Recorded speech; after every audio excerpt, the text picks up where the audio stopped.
Hello everyone, it's me सबा शेख। तो जनाब आज हम बात करेंगे बीसीसीआई वर्सेस प्लेयर्स। जी हाँ, प्लेयर्स की लगी है क्लास, और ये क्लास इसलिए लगी है कि क्यों तुम लोगों के अंदर इत्तेहाद नहीं है, क्यों यूनिटी नहीं है तुम्हारे अंदर, क्यों प्यार मोहब्बत से एक दूसरे के साथ नहीं खेल रहे हो। तो अब ख्याल आया आपको, जब पर्थ में जीतने के बाद हर कोई इंडिविजुअली जाके अपनी जीत सेलिब्रेट कर रहा था, तब बीसीसीआई कहाँ था। और अब जो बीसीसीआई ने एसओपी जारी की है वो सुन के जो हर किसी की फैन आर्मी है ना, वो हो गई है शेक, और हर कोई डिफरेंट बातें कर रहा है, और इस हवाले से बड़ी गॉसिप भी हो रही है। जनाब बीसीसीआई ने जो प्लेयर्स की नाकिस कारकर्दगी है, जो इंडियन टीम की हार है, वो मशरूत कर दी है कि जी इनकी जो फैमिलीज हैं वो साथ होती हैं। जैसे कि केएल राहुल और कोहली को जो है उनकी फैमिली के साथ देखा गया, तो अब इनकी जो बीवियां हैं यानी इनकी जो फैमिलीज हैं वो इनके साथ अब एसओपी की तरह रहेंगी। जस्ट लाइक कि अगर 45 डेज का कोई इवेंट है तो उसमें इनको 14 डेज तक साथ रहने की इजाजत होगी, और अगर और कोई शॉर्ट फॉर्मेट है तो उसमें 7 डेज तक साथ रह सकते हैं।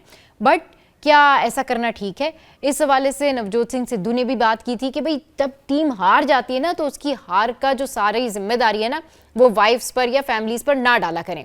अब थोड़ी सी ये बात कर लेते हैं कि डंडे के जोर पर बीसीसीआई किस तरीके से अपने प्लेयर्स के अंदर प्यार मोहब्बत यूनिटी ये सब जगा सकती है। क्योंकि अब जो इनकी टीम है वो इस प्रोटोकॉल के अगर टुवर्ड्स देखा जाए, जिस तरह से अब ये अपने अपने प्रोटोकॉल्स लेकर चलते हैं, हर एक प्लेयर का तो अपना अपना सपोर्ट स्टाफ होता है, मेकअप आर्टिस्ट है, कुक है, और बहुत सारे उनके लोग होते हैं। फिर हर कोई अपना अलग अलग जा रहा होता है, कोई अपने प्राइवेट जेट में जा रहा होता है, कोई कार में आ रहा होता है, कोई कार से जा रहा होता है। तो ये तो माहौल है, और अब बीसीसीआई कह रही है जी सब एक बस में जाएंगे। रियली सब एक बस में जाएंगे? अच्छा, तो फिर वो सपोर्ट स्टाफ का क्या होगा? और फिर अगर उनकी फैमिलीज आप उनसे दूर कर देंगे, तो जो लोग अब बहुत दूर दूर रहने लगे हैं या जो लोग अब बहुत दूर दूर होते हैं, और ऐसा होता है इंडियन टीम में, बेशक टीम जब खेलती है प्रैक्टिस के दौरान वो मिलते हैं, जेलअप होते हैं। क्यों? इस वजह से क्योंकि अब इनकी जो टीम की जो यूनिटी है वो यूनिटी नहीं रही जो पहले देखने में आती थी। क्योंकि अब टाइम चेंज हो गया है, सबका अपना अपना सपोर्ट स्टाफ है, सबकी अपनी अपनी फैनशिप है, और इनका जो स्टार है यानी जो इंडियन प्लेयर है अब वो कहीं और ज़्यादा बड़ा हो गया है कंपैरेटिवली पहले जो इनके लोग बात करते हैं, जो इनके लेजेंड्स कहते हैं कि भाई हमने तो कभी ऐसा सोचा भी नहीं था, लेकिन आज का प्लेयर ऐसा सोचता है। फिर सबकी अपनी अपनी सोशल मीडिया टीम्स हैं जो कि अलग अलग हैं। तो भाई अब एसओपी जारी की गई है कि सब जो है वो एक बस में सफ़र करेंगे। इसके अलावा अपनी फैमिलीज़ के लिए जो है वो 14 डेज़ या फिर 7 डेज़ का इनके वहाँ पर जो है वो एक एसओपी जारी किया गया है।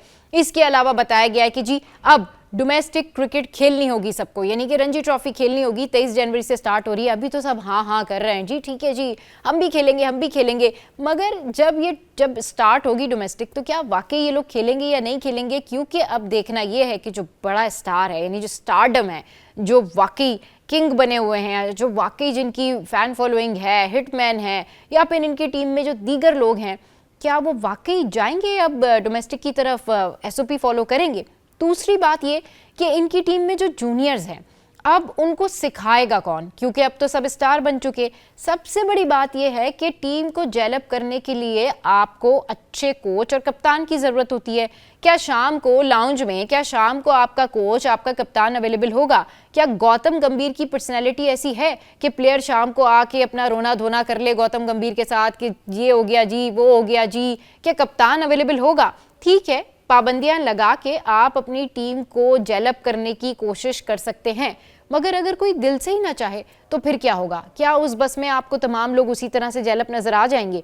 ये तो एक टीम स्पिरिट होती है। तो आपको अपनी टीम में ना पहले स्पिरिट जगानी होगी, आपको अपनी टीम को बताना होगा कि आप कैसे जेलन हो सकते हैं, आप कैसे जेलअप हो सकते हैं। तो ये तो मैंने आपको बताया कि इंडियन क्रिकेट टीम में अब बीसीसीआई ने जो है वो एक स्कूल के बच्चों की तरह सबको एक रूल दे दिया है कि आप सबने मिलजुल कर रहना है, आप सबने मिलजुल कर खेलना है। तो ये तो हो गया जनाब एक और न्यूज़ जो कि मैंने आपके साथ में शेयर की। What do you think on that? आपने ज़रूर बताना है कि आप क्या समझते हैं कि ऐसी एसओपी से क्या इंडियन क्रिकेट टीम को फायदा होने जा रहा है।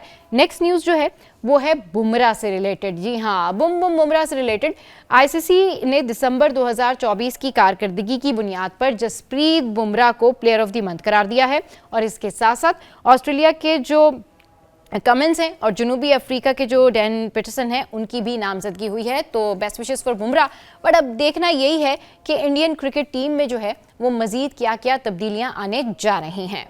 तो जनाब ये तो सूरत हाल रही इंडियन क्रिकेट टीम में कि अब उनको जो है वो सिखाना पड़ेगा और बताना भी पड़ेगा कि कैसे डेवलप रहते हैं राइट नाउ। अब कुछ जिक्र कर लेते हैं कि रोहित शर्मा चैंपियंस ट्रॉफी के बाद क्या रिटायरमेंट का ऐलान कर देंगे। मोर लाइकली इसी तरह की खबरें हैं कि जी हाँ, चैंपियंस ट्रॉफी के बाद रिटायरमेंट का ऐलान कर देंगे। लेकिन अगर कोई रिटायर या नहीं जा रहा, कोई किसी को नहीं निकाला जा रहा, तो वो है गौतम गंभीर। क्योंकि अगर रोहित शर्मा के रन्स नहीं आते हैं, विराट कोहली के रन्स नहीं आते हैं, चले विराट कोहली को देर से सही लेकिन रोहित शर्मा थोड़ा जल्दी सही, कहीं ना कहीं रिटायरमेंट के बहाने या जैसे तैसे भी आउट हो जाना है अगर वो उस तरह से रन्स नहीं बनाते। लेकिन अगर बनाते भी हैं तो उनका ये अपना फैसला होगा आफ्टर चैंपियंस ट्रॉफी कि what he is going to do. But Gautam Gambhir कहीं नहीं जा रहे हैं। इस तरह की खबरें हैं कि अभी बीसीसीआई ने उनके ऊपर ट्रस्ट रखा हुआ है और गौतम गंभीर अभी स्टे करेंगे, क्योंकि अगर वो सारे सीनियर ऑफिशियल्स को इस तरह से निकाल के बाहर फेंक देंगे तो फिर इसकी जो बीसीसीआई और क्रिकेट टीम है इसकी भागदौड़ कौन संभालेगा। अब कुछ बात करते हैं हम हमारे best player no look Saim Ayub की। साइम अयूब इस वक्त इंग्लैंड में है और अजहर महमूद जो है उनके साथ थे, उनको भेजा गया था।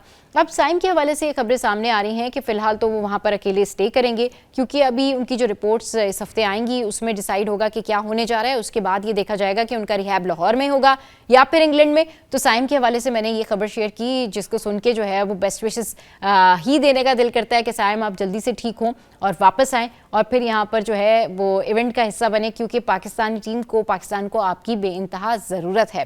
अब हम थोड़ी सी बात कर लेते हैं जी टेस्ट मैच सीरीज़ की। जी हाँ, अब क्योंकि हमारे टेस्ट मैचेस हैं और इसके लिए शान मसूद जो है हमारे कप्तान, वो पुरज़्म है और वो कहते हैं जी टेस्ट मैचेस जीतने की पूरी कोशिश करेंगे और हम कोशिश करेंगे कि जो 2-0 की सीरीज़ है इसको आसानी से जो है वो जीत लिया जाए और इससे पहले जितनी भी गलतियां हुई उसको ओवरकम करने की कोशिश करेंगे। तो मैंने आपको रीसेंट अपडेट ये शान मसूद के हवाले से बताई है कि शान मसूद की जो है वो ये अपडेट्स हैं। इसके अलावा इंडियन क्रिकेट टीम के हवाले से मैंने आपको बताया, जिसमें एक और खबर मैं ऐड ऑन कर देती हूँ और वो खबर ये है कि अब इंडियन क्रिकेट टीम के अंदर जो इंडिविजुअल लोगों की फ़ैन फॉलोइंग है उनके भी आपस में आप क्लैशेस देखेंगे। वहाँ पर भी आप देखेंगे कि कमेंट्स की भरमार है। वहाँ पर भी आप देखेंगे कि केएल राहुल की फैमिली या फिर कोहली की फैमिली को किस तरीके से ट्रोल किया जा रहा है। और जो बीसीसीआई ने ये नई से एसओपी लेके आए ना, इसके हवाले से बहुत सारे जो है आप कमेंट्स देखेंगे जहां पर अपने अपने फैंस की सपोर्ट में ये कमेंट्स आ रहे हैं। तो आज के ब्लॉग से फिलहाल इतना ही। आपने ज़रूर बताना है कि बीसीसीआई की ये इत्तेहाद पैदा करने की जो पॉलिसी है ये आपको कैसे लगी।